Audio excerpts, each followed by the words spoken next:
Hello arty peoples and welcome to another episode of Jerry's Live. My name is Emmy Klein and I am your host this evening, and today, we have, as you can see, a mystery art box show. So if you know, and if you've seen this before, you know what's about to happen. I clearly don't. So the way that this show works is that we have a box that is locked.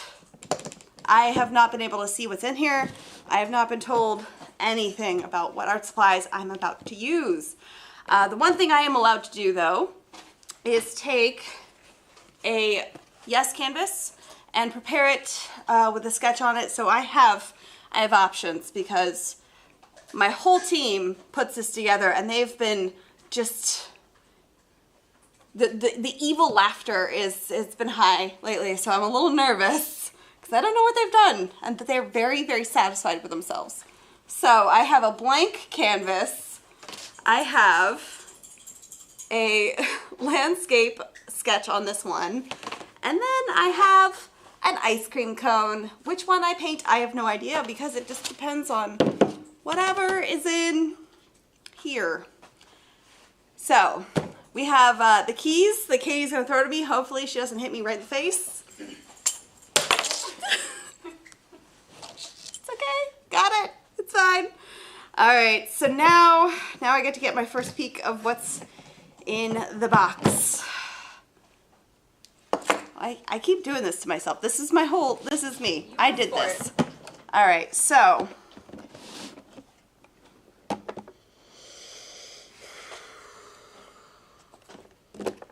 you guys think you're funny. There's more. I know there's more. So what I'm looking at so far, everything is black and white, apparently. That's the theme we're going with. So I have Turner Acrylic Gouache in jet black. This is technically a gouache that has an acrylic polymer added to it, so it's more permanent once it dries. I also have white, black and white. Then I have black and white acrylic over here. This is the Lucas Pastos. So this is an impasto acrylic in literally titanium white and iron oxide black. Then I have Charvin acrylics. So I have titanium white and intense black. Again, these are acrylics. Glad we're staying with the acrylic family, but I don't know how much of what I'm going to be able to do with that. But of course, watercolors. So I have a white watercolor and an ivory black watercolor. Now there is a second level to this box of doom. Oh no. Oh no. I don't like it. Can I just ignore this part? I am just gonna, nope. Okay.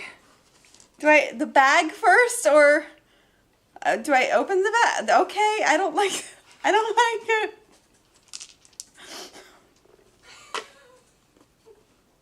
You guys give me dice. Why did you give me dice? Look at the next thing. Oh, there's another dice. Oh no, roll for art.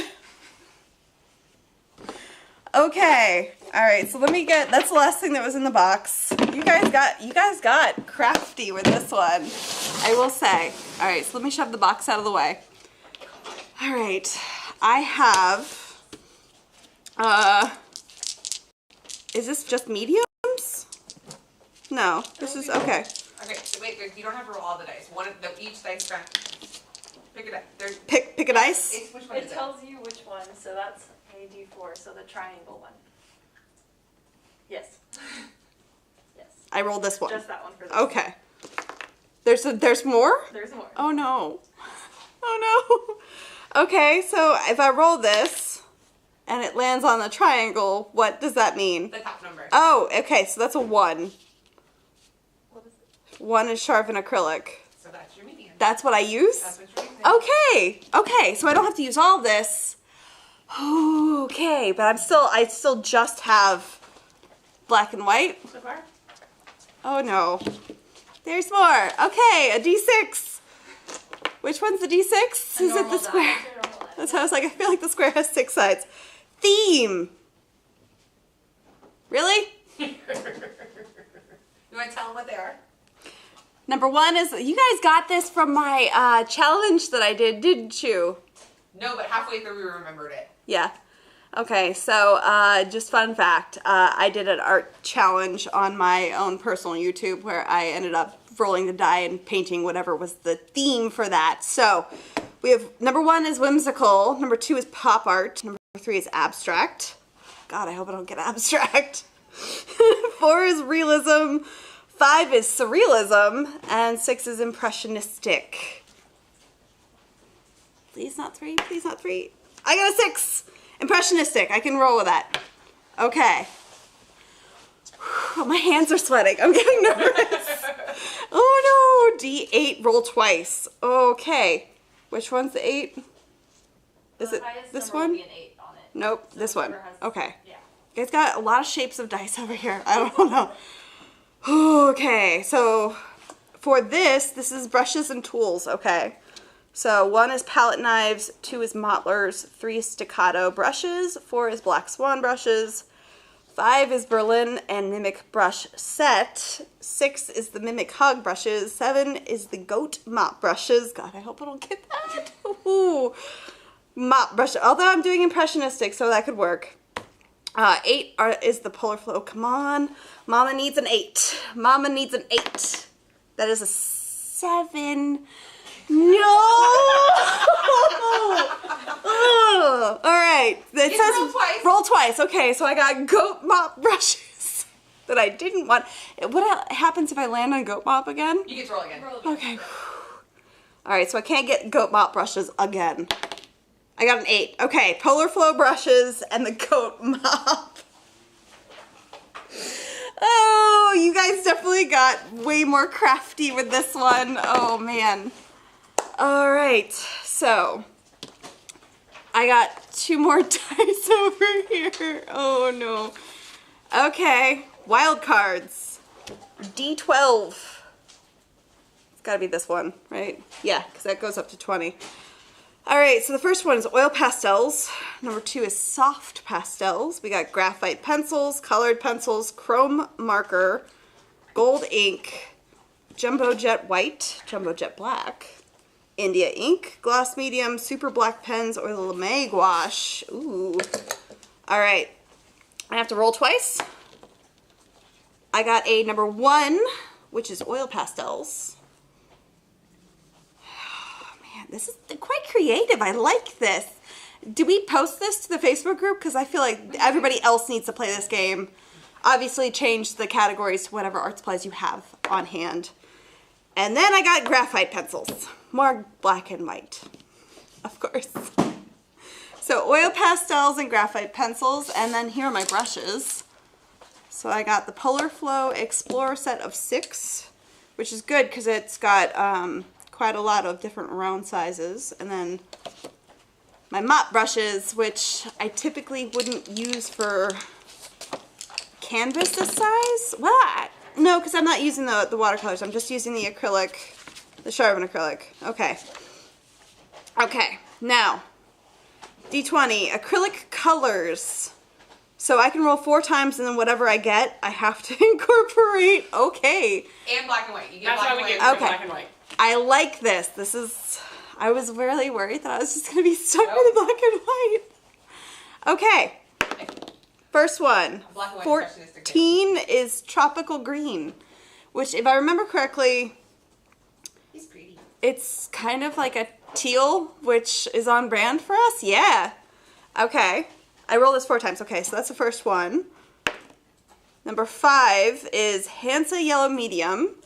I like the variety that we're getting so far. Okay. Number 1 is a Cerulean Genuine. I can say the words. Okay, so we have a blue, a teal, a yellow, and that's the same color that I rolled before, tropical green. So one more time, right? Okay. 11, phthalo blue, red shade. This is gonna be a very blue green painting. Okay. These are all the, look at these pretty dice. Those are really pretty. Oh, this is the creative challenge. I like it. Okay, so it was the colors. I got, all right. So we have Hansa Yellow Medium, Cerulean Genuine, which is a very pretty blue. I have Phthalo Blue Red shade, which is a darker blue, so I'm kind of happy about that. Then I have Tropical Green, which, tell me we don't love this color. And then I have Graphite Drawing Tools. And then this is a water-soluble oil pastels. Okay, but there's 24 colors in here, which is good. And then I have to do Impressionistic, right? Yeah, because the rest of this is just supplies. Okay, Impressionistic. What am I gonna paint? Can you remind us what the white and black colors are? So the white is titanium white, and then I have an intense black because I got the Charbon acrylics. This is quite creative. My hat is off to you guys for putting this together. This is quite lovely. So, oh, specifically Christina. Christina wins that one. Very, very good. All right, so these I'm not using. I also did have solvent just in case. And then I have a bucket of water. So I'm gonna keep my bucket of water close. And then I'm gonna put my dice over here. And then I think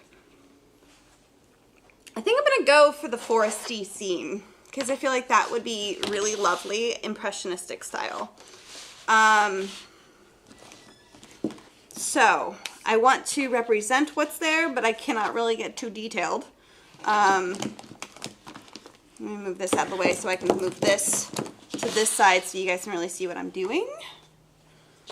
All right, so, all right, I think I'm gonna leave the oil pastels to very last because that would go on top of the acrylics really well. I feel like the graphite is almost cheating a little bit because I already have graphite on there, you know? But that's okay, I'll use it again. I'll make sure that I definitely use it one more time. You can creatively use everything you want to use. That is very true. Okay, so these are really stuck in there. We got a variety of round brushes. Then I have one flat brush that is a 1/2 inch, and then I have a fan brush, which honestly is not my favorite. But I don't know why fan brushes are not my favorite. I never really loved using them. It's just, maybe it's me. But I think for impressionistic, this might help me out here. And then my goat mops. Okay, so I think I'm gonna go in with the acrylic first. So kind of got a game plan here. And I do have a palette paper as well. So let's see. I think the way, because I do have, in case anybody is wondering, the image that I used is actually from unsplash.com. So this is kind of like a hazy foresty scene. So it gets real light in the background and kind of gets darker as you go to the foreground, which I love. So I'm going to keep my reference photo kind of off to the side here just for me. But if you guys are interested, I know my amazing moderators, Amanda and Frida, are going to pop that in the chats if you guys are interested in using that photo. But okay, so I still don't know how I'm going to do this. Ooh, actually I have an idea. Okay, so I'll use the graphite at the very end. All right, so if I'm working from lightest to darkest, because I want to get my background in first, I'm going to use, which one? I can't remember which one stays stiff after it gets wet. Because that's the main difference. The black either gets really fluff. I think it's the white that gets really soft and fluffy. I think you're right, yeah. And the black has that snap to it. But I will double check for you. Because I don't think I need the soft and fluffy. I think I want that snap, that stiffness to my brush. Make sure. The black stiffens when it's wet. That's it. Okay. So, do I have to use both of the different mop brushes, or just can I stick with the black? All right. So, white acrylic, the Hansa yellow. Wow, this is hard to open. I always am really bad at opening these tubes just because it like, I'm also moving, so my hands are like kind of tired. So it's hard to open up these tubes sometimes. Those are from the studio, so. Yeah. If we didn't properly clean the threads before we. Yeah, that probably didn't help to open it up a little bit. It's fine. All right, so I'm gonna start with these two. I almost want to like finger paint a little bit too. All right, so I'm gonna get my goat mop definitely wet. And I'm gonna start with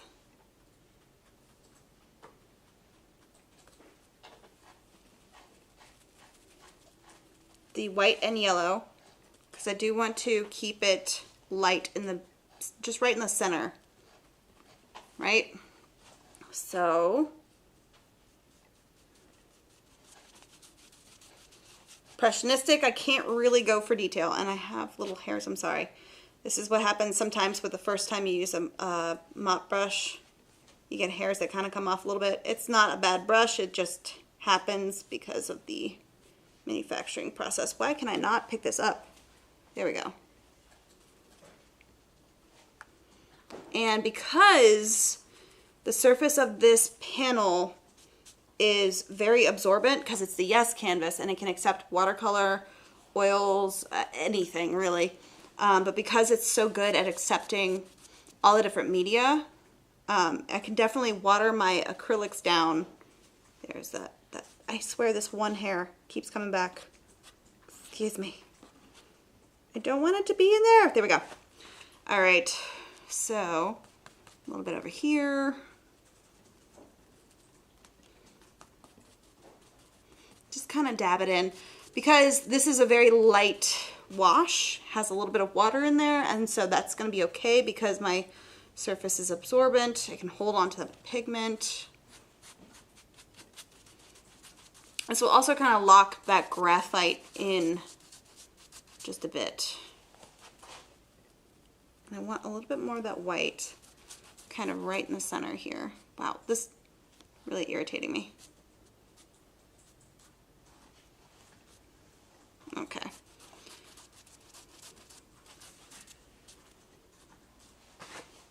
Really? Sorry. There we go. Got it. Nope. There we go. All right. There's my lightest layer. I'm going to let that be. Maybe actually have it come down just a little bit too. All right. So that. Yeah, I think this is going to work out quite nicely. This is going to be lovely. Very ethereal, methinks. You know? Can you talk about cleaning the mop brushes and what's the best practice for that? A larger bucket of water is easier for this, but you would clean it just like you would any other brush. Just because I don't want to get the water everywhere, I'm not going to like really scrub at this, but a larger brush bucket would make this a little bit easier. All I'm doing is moving the bristles. On the bottom of this, there's ridges. So every time I kind of move this over this way, it's hitting the ridges with the bristles, and that's going to kind of knock that pigment loose.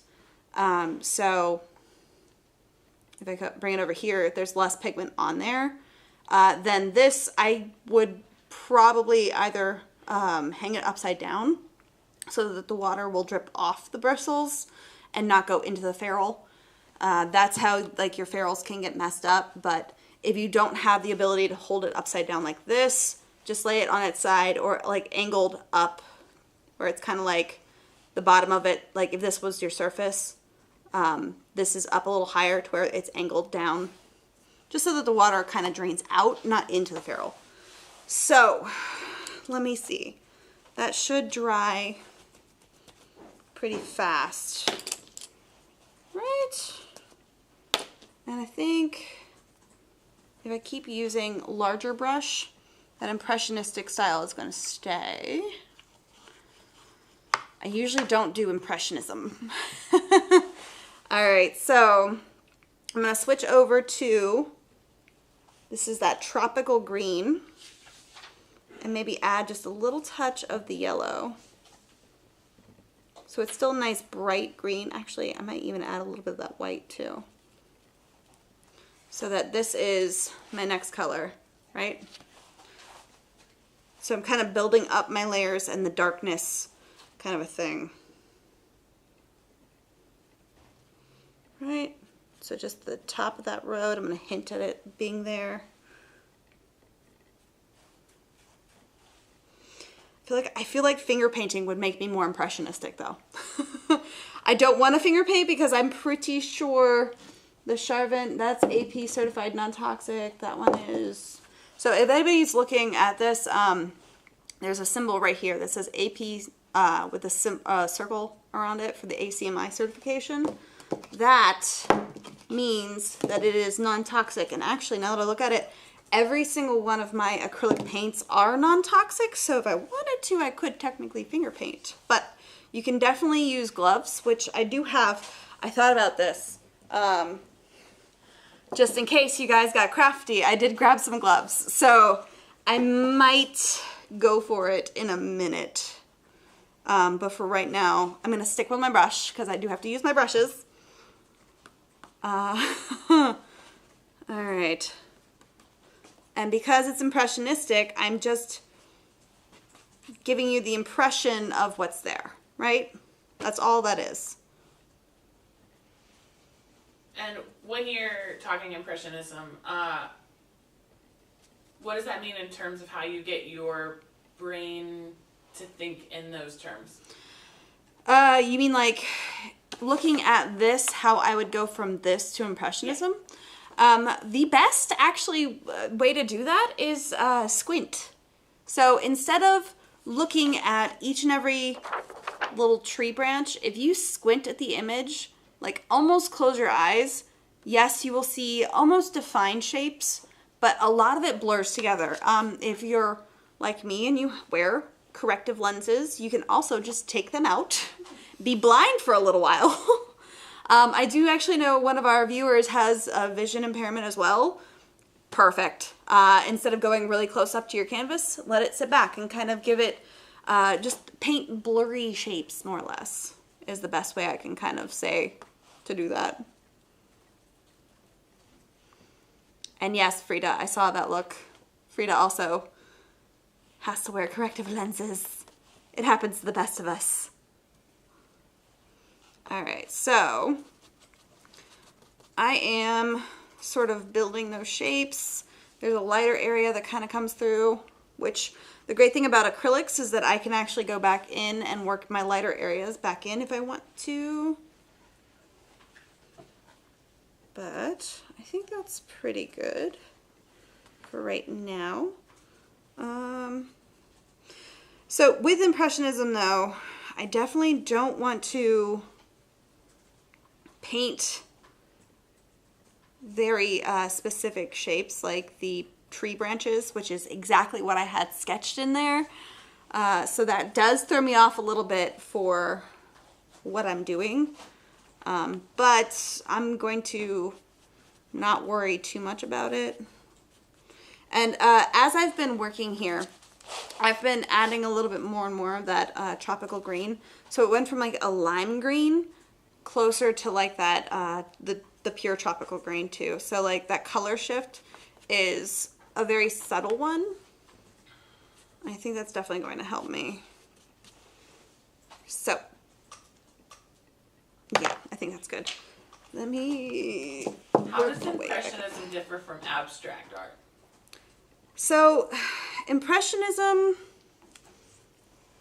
can give you, the idea is that it gives you the impression of what you're looking at. So you should look at this and go, that's a landscape, I think, right? It gives you the impression. Kind of like Van Gogh, Monet, they gave you the impression of what they were looking at, but they didn't paint every single little leaf that they saw. So more blurry shapes that as a whole come together to give you the idea of what you're looking at. Abstract can just be big shapes that don't have any representational imagery behind it, essentially. All right, so now I'm going to the Cerulean Blue Genuine. And I'm using my Polar Flow brushes because I'm getting a little bit smaller. And I'm going to continue to hold my brush back here because I don't want to like choke up and get really detailed. Because that's, for me, when I get really detailed and do the really highly specific rendering, I usually choke up on my brush. I want to keep it nice and loose, so I'll hold it back here at the very end. And I know this is definitely still wet, so it's going to start mixing on my canvas, which is perfect. And this tends to be a pretty transparent color, kind of in general, which is okay.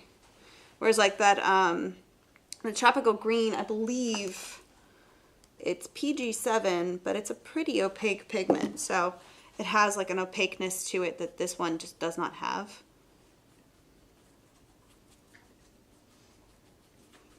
Which you're probably going to see my brush, or like the pencil marks through that a little bit more, which is okay. Because the thicker I get, the more I can build up the surface. So, like I'm not painting every leaf, right? But this is working pretty well. But I definitely want to continue to step up that, the darkness, the value. So I'm staying really light right in the middle and building it up that way.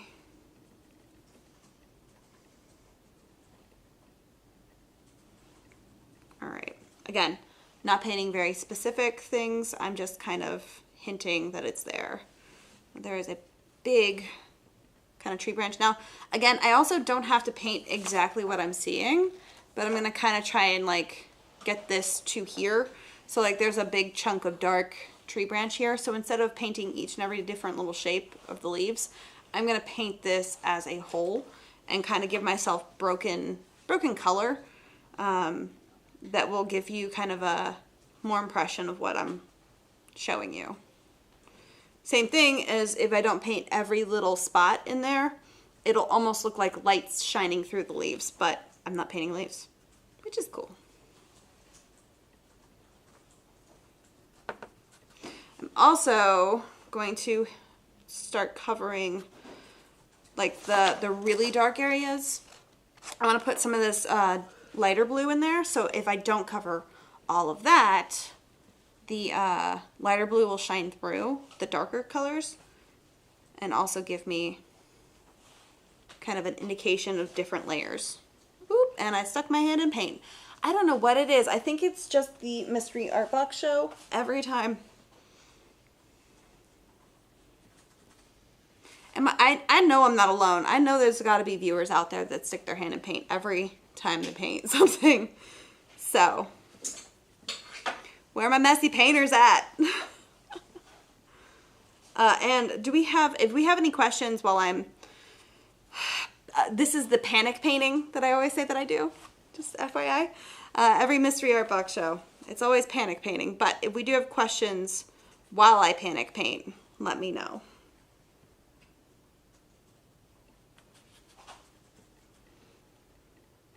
All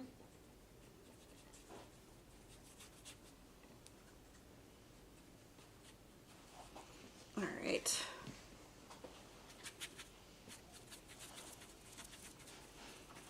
All right, so I've used that brush now. And I have to remember that I still have pastels and graphite to use, which is going to be interesting with the graphite when it comes to Impressionism, because graphite, you tend to be very specific about where you place the graphite. And Impressionism, in my brain, that doesn't work together. Marianne on YouTube brings up a good point. You're not a messy painter, you're wearing your art. I like it. That's good. I like that. Not a messy painter, you're wearing your art. Oh, and I forgot the road down here. Definitely forgot that part of the painting, which is okay.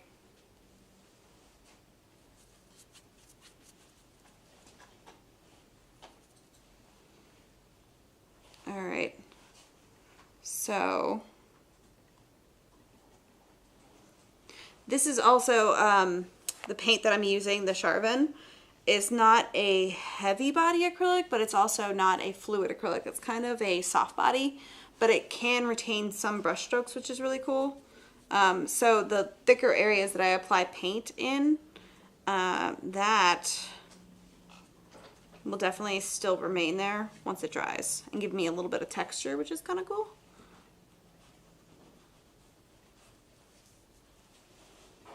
So this is what I mean by the layers. So I want those lighter colors to kind of peek through.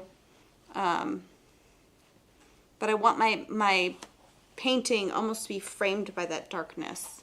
And this dark blue color usually would be about the darkest that I go on my painting if I'm doing something like this, because I quite like the darkest darks being not black. I like it being like a really bright color like this, but it's just a darker value than the rest of it. But I have black paint that I need to use because I was given white and black. So that one's going to come back through. Now, you know what? How are we doing? It's 6:01. I'm gonna go for it. Yeah. We're gonna finger paint a little bit here, which actually brings me back to my college days. So I was told that I, as a project, because I've used all my brushes now officially, so I'm just gonna put those to the side. But this brings me back to my my college days, because I had to do the master studies, and one that I did was Van Gogh, The Starry Night. And I tried my best to use brushes. I don't know why my fingers were just the best option. So, gloves helps. It just works better for Impressionism. Just for me, I don't know why, but this works really great. Right? Now, I will go back and use tools as well. But actually the gloves are giving me really fun textures, which I quite like. And we're gonna mix a little bit of that lighter blue in there too. Why not?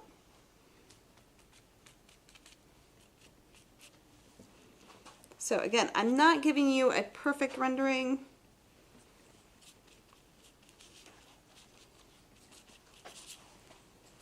But you kind of get that that's like a little bit of like a landscapey moment, right? I hope it's coming across. Otherwise, I'm making a mess for no reason. There's always a reason. Always a reason. All right, so I probably should have these open in general. It's fine. I'm wearing an apron. It's fine. If I get it on my clothes, it's fine. I'm just gonna leave that open though. I'm also not a left-handed person.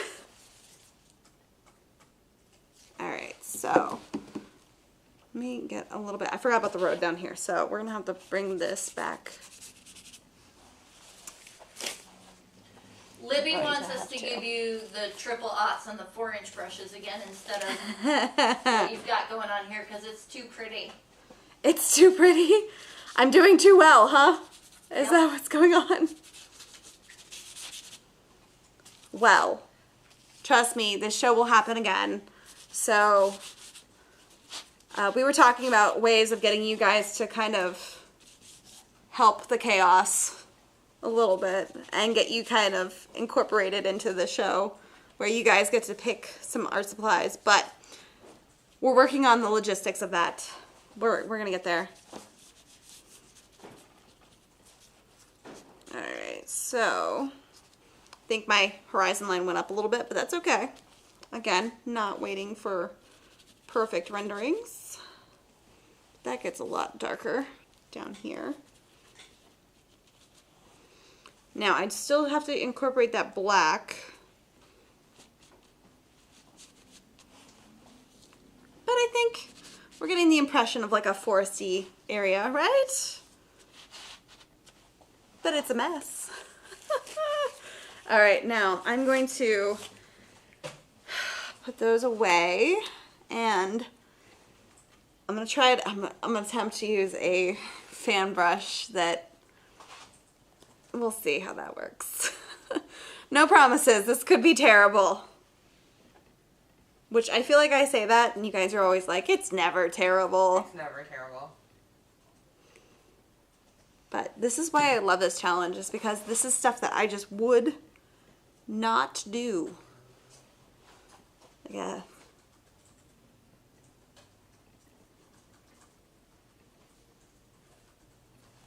So I'm gonna just kind of swirl this just a little bit, just to kind of darken some areas a little bit. Now I might have to hit this with a hair dryer because it's really, really wet. Do you have a hair dryer? I don't know if I have, no, I do not have a hair dryer. Can I get a hair dryer, please? I think it's over there, but it's not plugged in. So I think I might need one.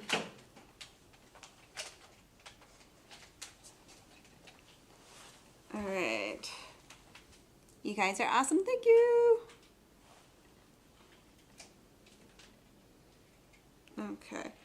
So I'm going to continue to smoosh my fan brush around. Thank you. All right. Because again, I do want that darkness to kind of almost frame this.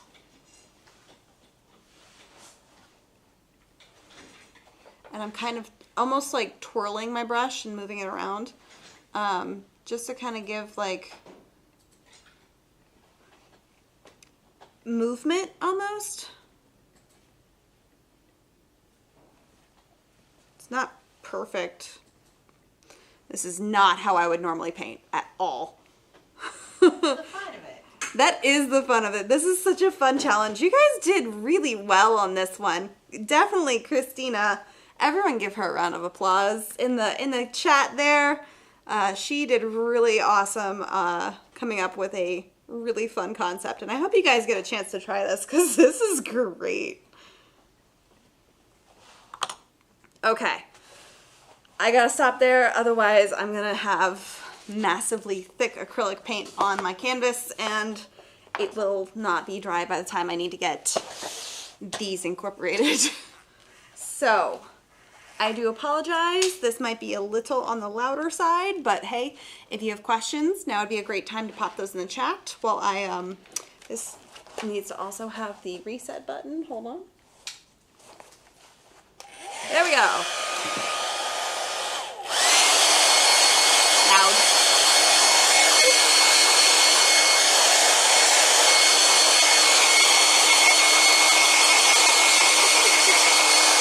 This is so fun.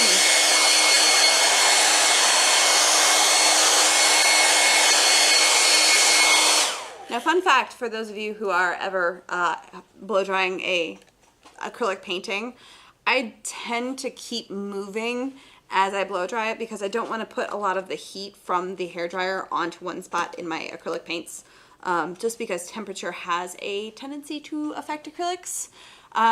More so cold than hot, but just in case, keep it moving.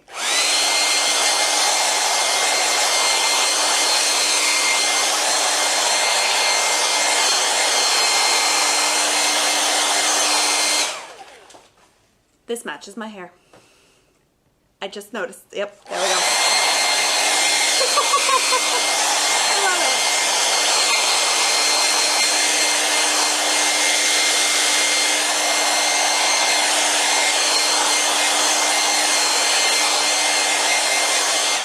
All right, so that's definitely not fully dry, but we're gonna have to just, yep. Do we have a question? Yes. Can the polar flow brushes be used for watercolor and acrylic paint? Absolutely. But here's the thing with that.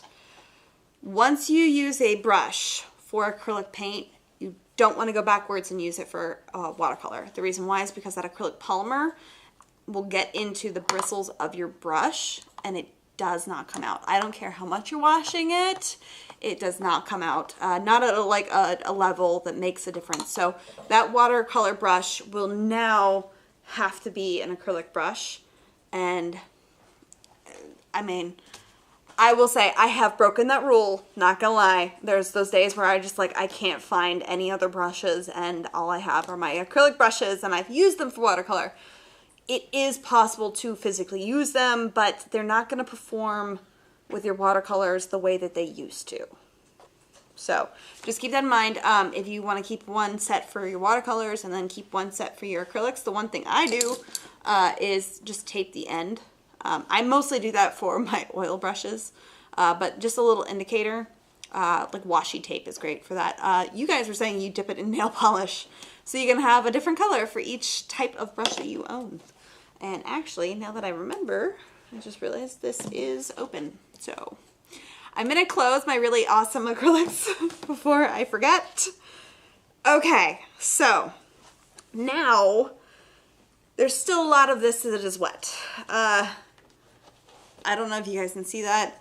Yeah, so anything that's really shiny is still quite wet. This paint gets a little bit more matte once it's dry. This is really thin, but I know this is like fully dry because that was the first thing I did. But like right here, you can see it's a little bit more of like a satiny kind of finish, which is why I really love these paints, because personally, I just love like a satiny kind of finish to my paintings anyway. But I know a lot of this is still very wet. So, in keeping with the Impressionism theme, and still keeping with, I feel like I need to keep with the color theme, because that just, a pop of like magenta would be lovely, but because this is so blue and yellow and green and just those kind of that color family, if I pop in a color like this, or even like just something that's very different, your eye is going to go straight there. So that's something that I do have to keep in mind. I can incorporate those colors into this, but you would either want to do it sparingly or understand that you now have to kind of keep the eye moving around the composition and not just put it in one spot, because that's going to draw your eye straight there and then you're not going to move. Your eye is going to stay in that one little spot of magenta or red. So I think I'm going to mostly stick within the same kind of color family. I don't know. How about this? You guys tell me. Am I going to incorporate a pink or a red into this? I will allow you guys to choose. I'm going to say, yeah, it's going to be magenta or red, because I like those two colors in here. So I'm going to choose those two, but of those two, you tell me whether or not I'm going to incorporate it or if I'm going to stay in the same blues and yellows and greens. So this, oop, and I broke it. Oops. I'm a little heavy-handed there. My bad. This does, pastels very much lends itself well to Impressionism, because it reminds me of those like big chunks of color that are just kind of placed here and there. It reminds me of like the Van Gogh water lilies, where it's just little chunks of color, and he's not actually painting a water lily, he's just giving you kind of the idea that it's there. Now, what I do love is that this is water soluble. So if I take a clean brush,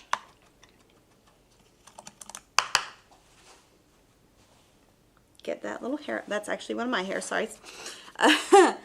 And we're going to use it, there's a chunk of white that I actually got out of there, and kind of blend it down. Oop, that's a chunk of the white pastel, which, kind of get it off of there, that's fine. And I believe actually, yes, I can say for a fact all of these are also non-toxic, so if I get these on my hand, that's not going to hurt me either. just something to keep in mind. But I can get that blend nice and smooth and transition. It's quite lovely. So you can use the water-soluble oil pastels over the acrylic, but you couldn't use a watercolor over the acrylic. Yes. So a watercolor needs to have something that will absorb, mostly because of the binder in it. The binder in a watercolor is gum arabic, which is essentially a sugar.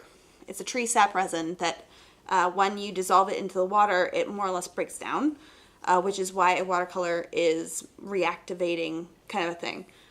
It will always reactivate, but for the pigments to be held down and for it to adhere really well onto the surface, watercolors need some kind of an absorbency. The acrylic on this completely sealed that surface, so watercolor won't really work on top of here. Again, we are artists, we break these rules. I'm sure there's somebody out there that has done it.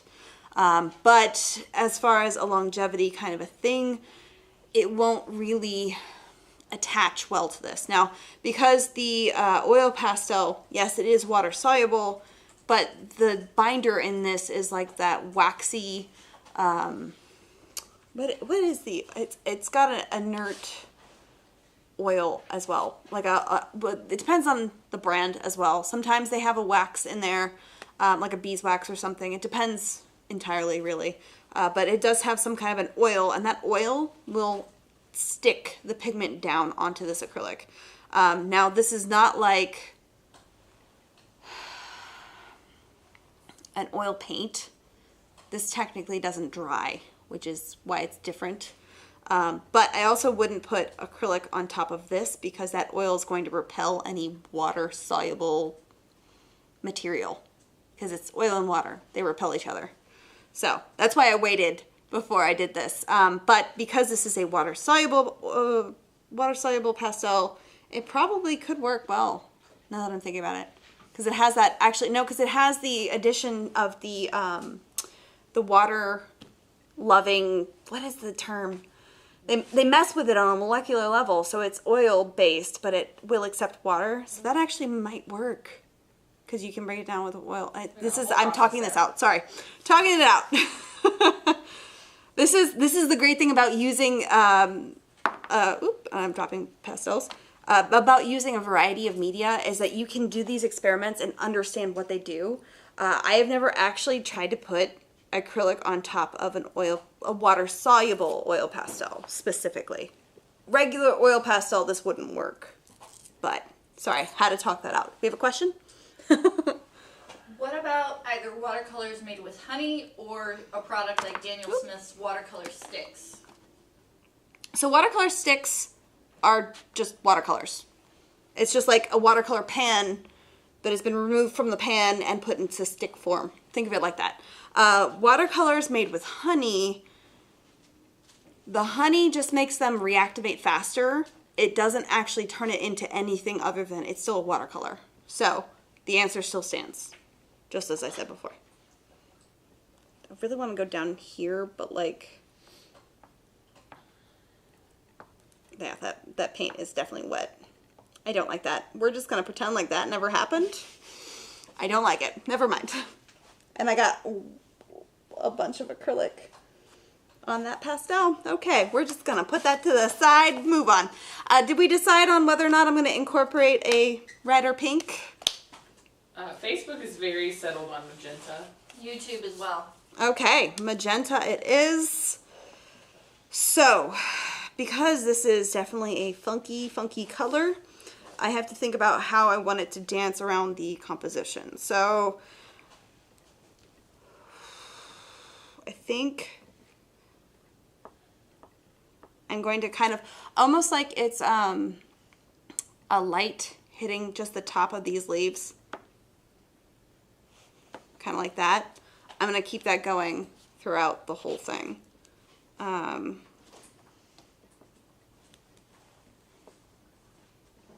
Here and there. But do you see how much that like pops in? Just a fun little color. Right? Love it.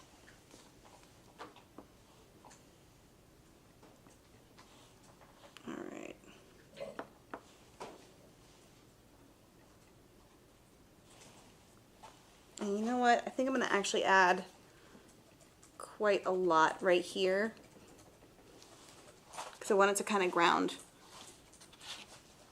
just a little bit more. Again, this acrylic paint is wet. I would have preferred it to be dry. Part of the challenge. We don't have time.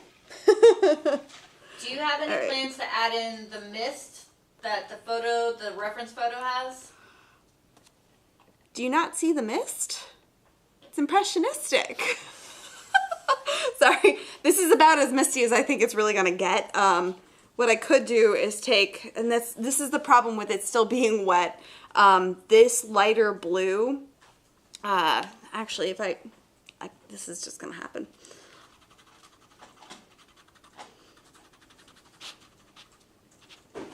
Mist.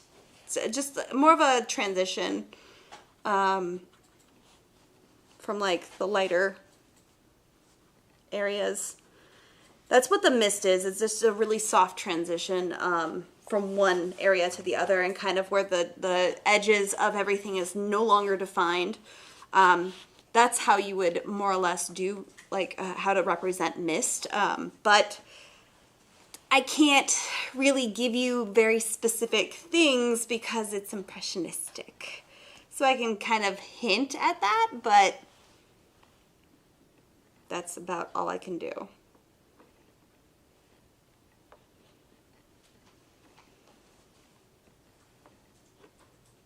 All right, so again, I just want a little bit of the pink just dancing around the composition a little bit. I don't want it all over the place.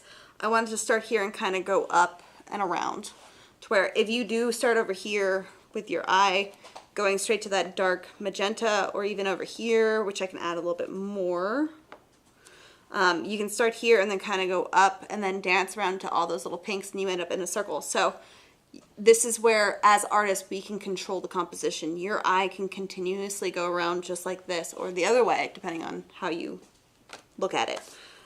So I am going to incorporate a couple more of these blues.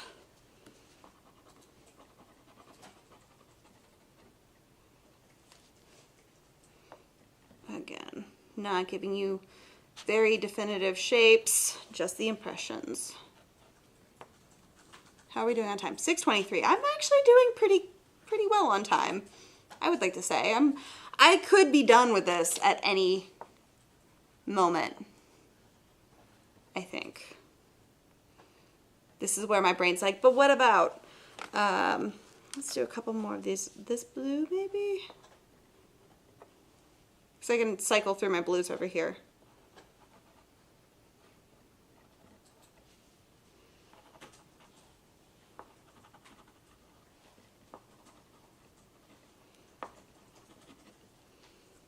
All right. Right?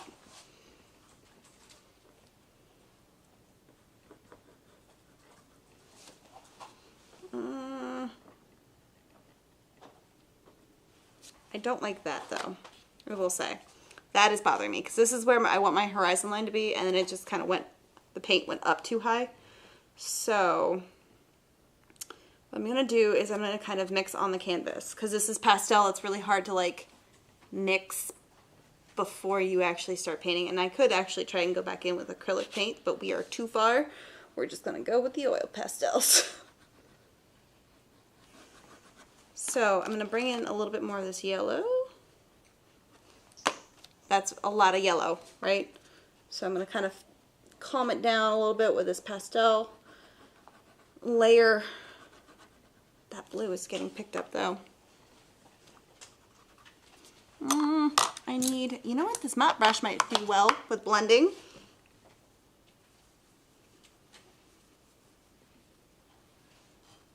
There we go. There's some mist. Sorry. It's just dabbing. That's all. That's all it really is.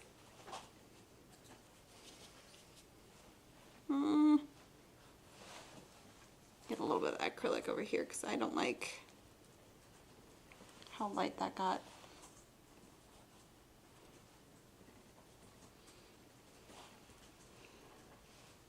right? All I'm doing is like a weird little dabbing, like scrubbing motion. And I'm not actually full on touching the surface. I'm just kind of skating it across, just where it hits just a little bit, almost like a dry brushing. And if I use the side of it, because this mop brush has that natural bristle that kind of just wants to like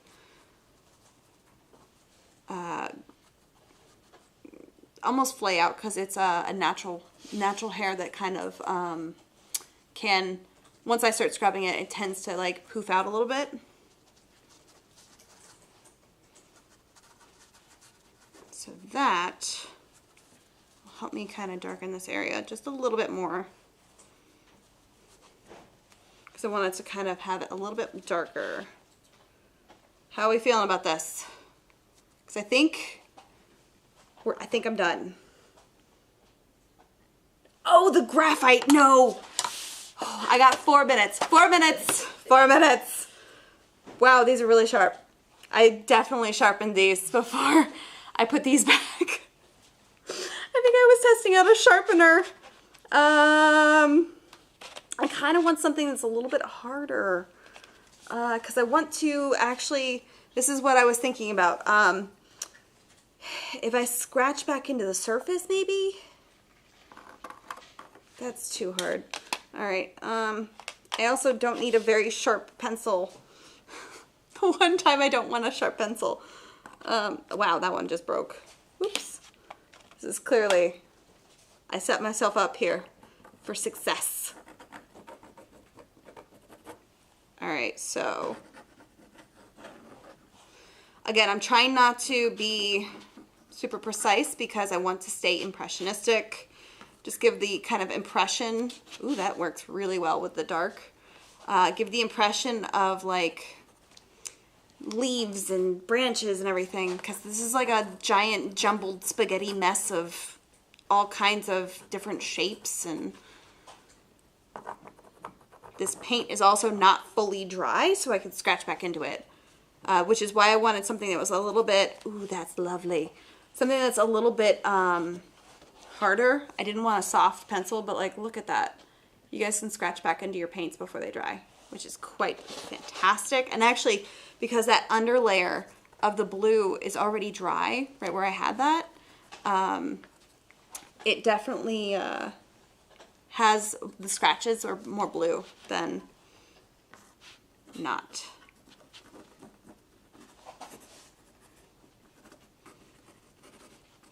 I don't really want to go into that mass because I want it to be a solid chunk. Alright. Kind of define a little bit of these shapes. Not specifically, but there's a tree-ish. Nope, don't like that. So we're going to take that black and just kind of pretend like that didn't happen. Yeah. This is, Mystery Art Box shows are the only ones that I get really dirty on every time. I am such a clean painter, except for on these shows. It's the frantic energy. Yeah, it's the panic painting. I think that's good though. There we go. I used graphite. Ha-ha! Oh, I actually need to sign it. Hold on. I was for sure that was going to be the only time you use graphite on there. Yeah. It's just to sign my name. Yep. It's 23 is the year. There we go. Done. It matches me. I love it. All right. To see it with the original. With the original. reference. Okay, hold on. I got paint That on is me. gorgeous. Days. I love it. All right, so actually, do you want me to hold it up, or do you, if we take that picture and a picture off, that might be a little bit easier because it's quite large. There we go. Scooch that out of the way.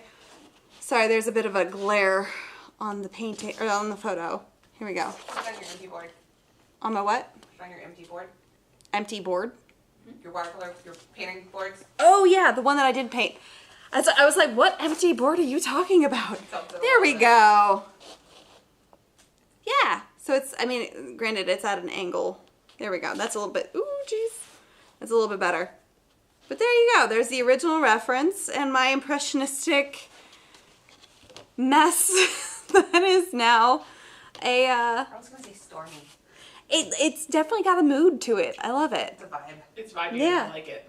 And I would have never painted this way with these materials had I not done this challenge. With you guys setting it up with all the dice and rolling, and that was so wonderful. I was definitely worried because, not gonna lie, before the show started, they brought out a box. Like, not the box that I unlock on here for you guys. No, like a box covered in a blanket, and I couldn't see what, I was trying my best to figure it out.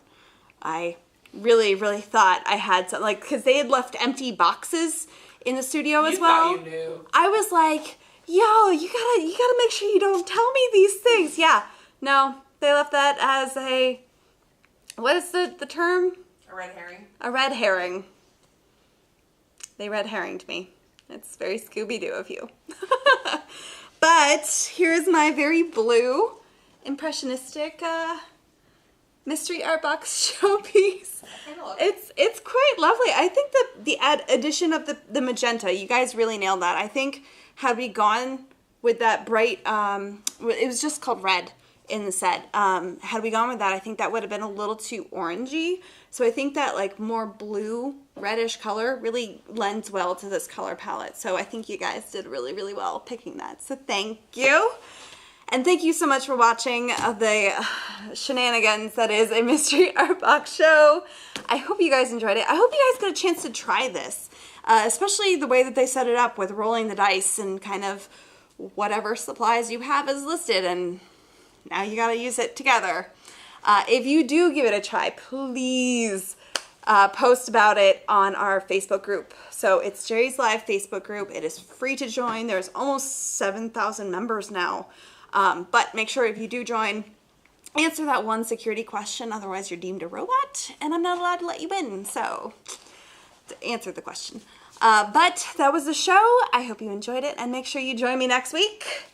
I'm going to be going over all types of different pastels. So every pastel within the Mungyo line, essentially. So all the different types of not the brands, the different types of pastels that are out there. So it's going to be a lot of fun.